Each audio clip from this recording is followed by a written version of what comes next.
Hello class, this is going to serve as your 31.2 lecture. This is actually going to be your last lecture of the semester. So, sweet. Anyways, let's get back into, we're going to talk about packaging and labeling. Last chapter was about branding, and they obviously kind of go together because the package is kind of how and what you see, and obviously has to do with the images and thoughts that come to mind when you think about the product. So, all about packaging and labeling today. And to start it off, what would happen if consumer products were not packaged and or labeled? And I think some of the responses are going to be pretty obvious. So, the objectives for today, we are going to explain the functions of product packaging and identify the functions of various labels. So, the heart of the matter, kind of what I was just saying. Packaging and labels put a face or an identity on a product. And then effective packaging and labeling helps obviously to sell a product. Here is your vocabulary. As we always do, we'll go through it. So don't worry about it now. And the functions of packaging. And we'll go into each one of these kind of as we go along. But sell the product, promote the product, define the identity of the product, give some form of information, express the customer's needs, and obviously ensure safe use, and then protect the product itself. So we'll go into these in detail. I'll give you about 10 more seconds. Write them down real quick.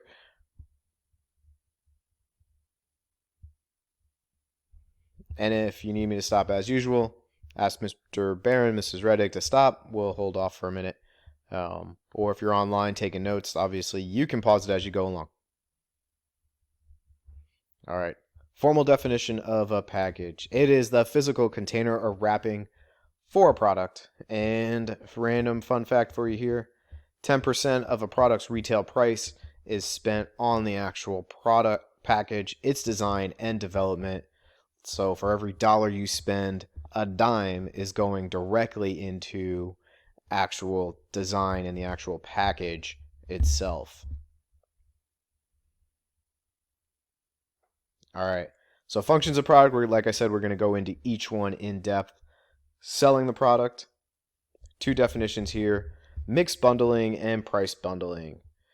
Mixed bundling is packaging two or more different goods or services into one package.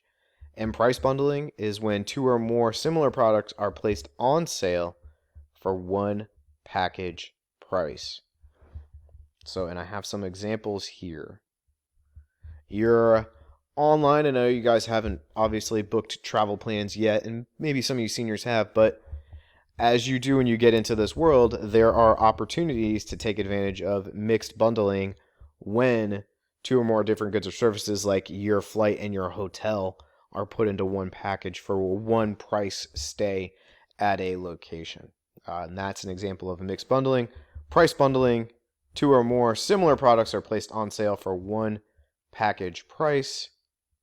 A lot of times you'll see that with cameras, camera accessories, things of that nature. Another good one is video games. You'll see the system itself on sale with a game, and you're starting to see kind of that price bundling effect.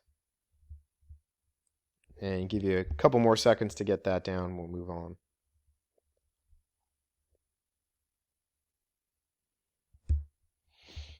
Oh, sorry. Communicating product and identity, and then promoting an image. So obviously, a lot of times we see the picture of the good or service on the actual package or what's inside. A lot of times they use things like color usage, and this isn't critical. It's more of just understanding that, hey, color is used to give various emotions and feels for the product. And here is just a kind of an emotional tie-in for each of the major colors out there. And I like some of these because you can come up with some really good examples. Powerful and sleek use to market luxury products. In commercials, what color is the Mercedes? It's usually black. Green is associated with Wealthy, easiest color for the eyes to process, used to relax in stores. I always think money is green, right? Associated with wealth. Pink, romantic and feminine. How many products do we see that are female in nature and are pink, right? Yellow, optimistic and youthful, often used to grab attention of window shoppers. For whatever reason, I keep going back to cars, but I always see the yellow car is kind of a youthful color, whether it's the yellow Jeep Wrangler, the yellow Mustang. They are always have been geared towards youth. So you don't have to know these all by heart by any means. That's not the intent here. It is more just to make you aware that colors provoke emotional reactions and they are used in packaging and labeling. All right, functions of a package continuing. They provide information, whether that's directions, guarantees, nutritional information, and or warnings. So, all right, nutrition facts. Every piece of food is supposed to have one of these labels and one of these labels where we're talking about, hey, these are the ingredients in it.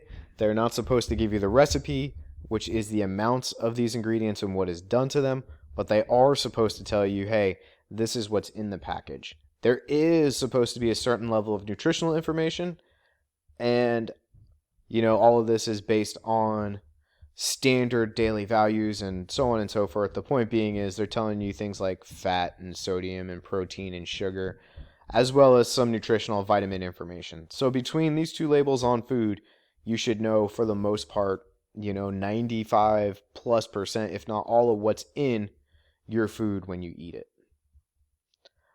Directions, right? I put a package of, or the wrapper of a can of spray paint because there are, in all this tiny fine print, directions and warnings. So directions on how to use the product, warnings on where and how to use the product as well to keep yourself safe.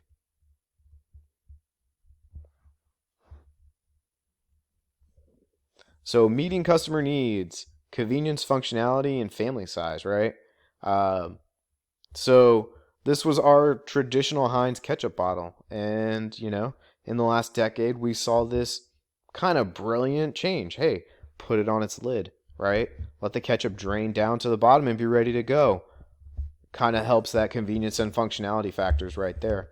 No more slapping the bottle, and people used to do all kinds of things to get ketchup out of these types of bottles. Family size, right? So a bag of potato chips here was always this size. When I was working for PepsiCo, we came out with family size, larger size, more money, just another option so that families could buy their product. It also gave us, there was a number of benefits to doing that. We got to ask for things like more space in stores.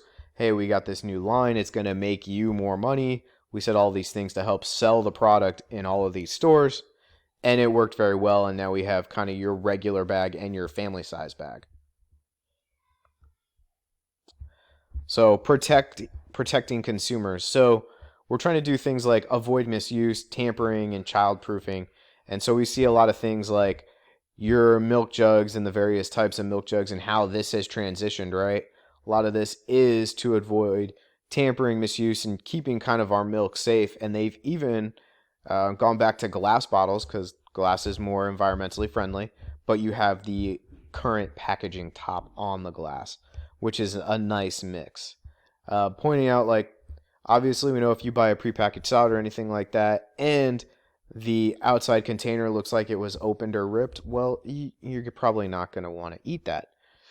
Around our jars and sauces, we have usually two forms of protection, right? We got our wraparound, and then we have that suction seal with that dot in the middle, and if that dot is up and not down, well, your can did not have a vacuum seal, and you probably have a problem because that thing has been developing mold and fungus as it's been just sitting on a store shelf, not properly sealed.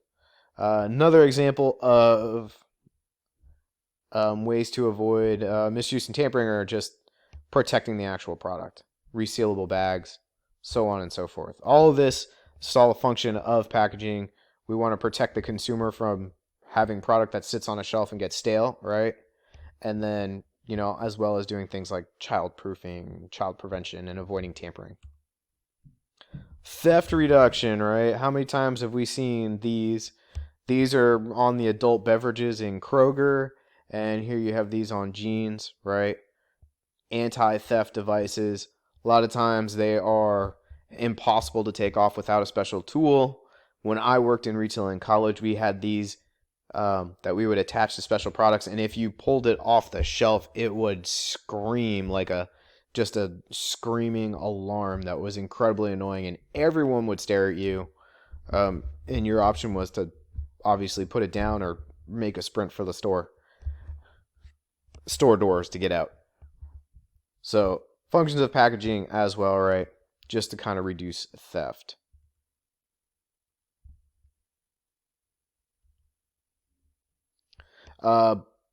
Protecting the product, and the example they use is blister packs. This Family Guy's bag of Lay's, we'll call that an accident. That's not supposed to be there. But a blister pack is a package with a let's try again. A package with a preformed plastic mold surrounding individual items arranged on a backing.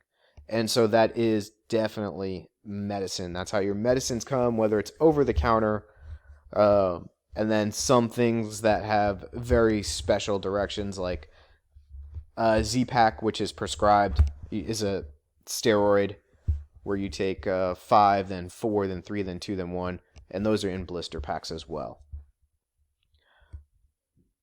And that definition of a blister pack is that, and there is a question like that on the final, just so you're aware. That is a definition you should definitely know.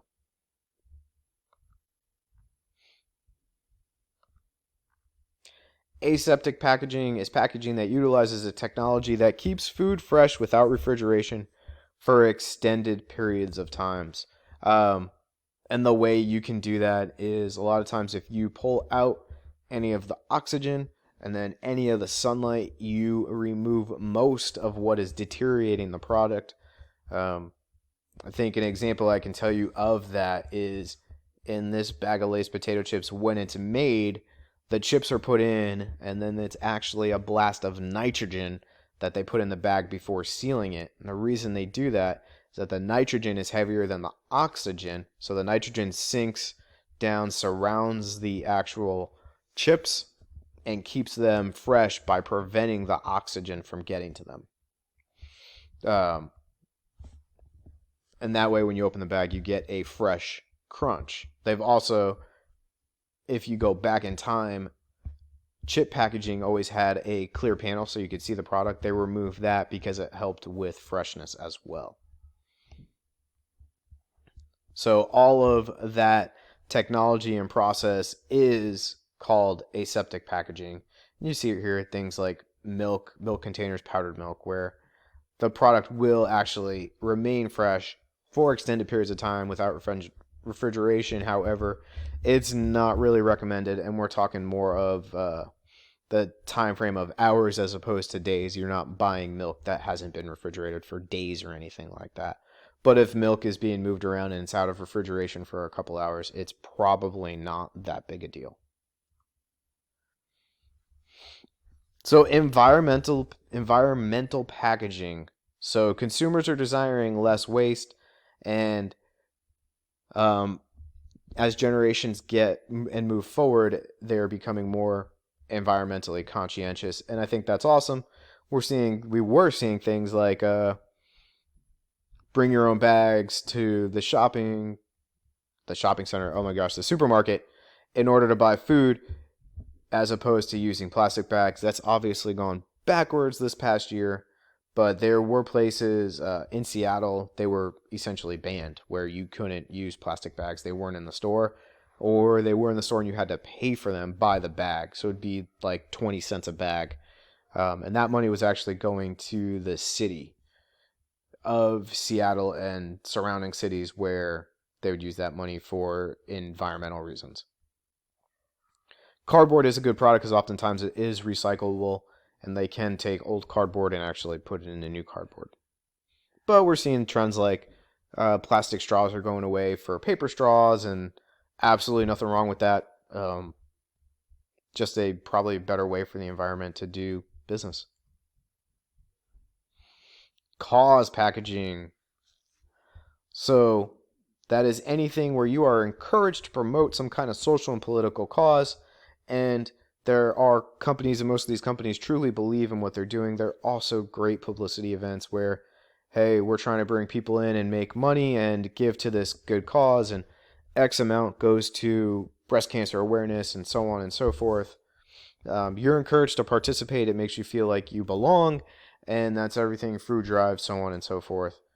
We see those all the times, but cause packaging is everything from box tops to breast cancer awareness.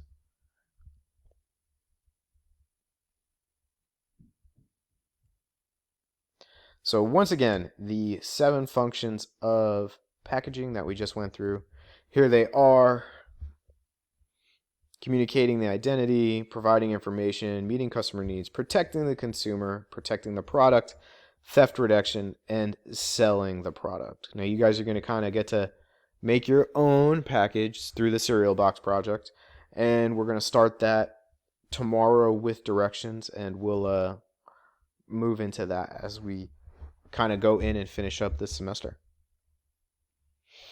So 3 kinds of labelings. Second part of this section. So a label is an information tag, wrapper, seal, or printed message that is attached to a product or package. Very, very simple. The brand label is the information tag on a product that gives the brand name, trademark, or the logo. And then the descriptive label is the label that gives information about the product's use, construction, care, performance, and other features. And then sometimes in some products we have things that's called a grade label. And a grade label is anything that says, hey, this is grade A, B, or C, and we're kind of creating a hierarchy of quality usually. And you see that in meats and things like eggs, where they're saying, hey, these are grade A eggs, these are grade B eggs. USDA grade beef and choice and so on and so forth. We're seeing grade labels where they're labeling the quality of the product. I'll leave this up for about 10 more seconds. You can have me pause if you need to.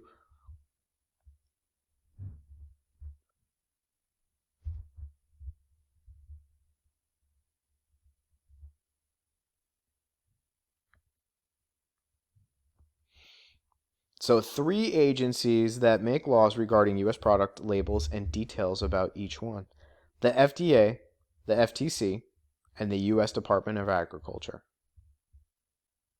So the FDA is Nutrition and Label Education Act of 1990. They are the Food and Drug Administration, and they say that labels must give nutritional information and packages must carry health warnings, like cigarettes. The Federal Trade Commission regulates labeling and monitors advertising that is false or misleading, and there's the Care Labeling Rule of 1972, and they have guidelines for environmental claims.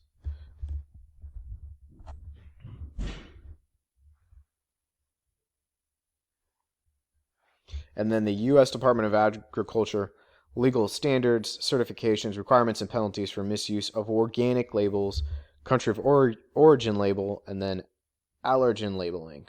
So things like if there's nuts in a product, to label it so that people know that they shouldn't have that, for things like peanut allergies and so on and so forth.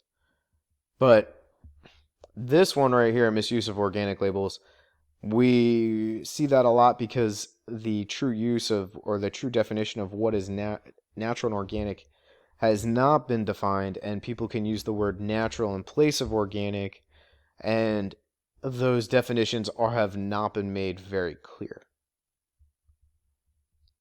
But these are our 3 bodies that regulate labels.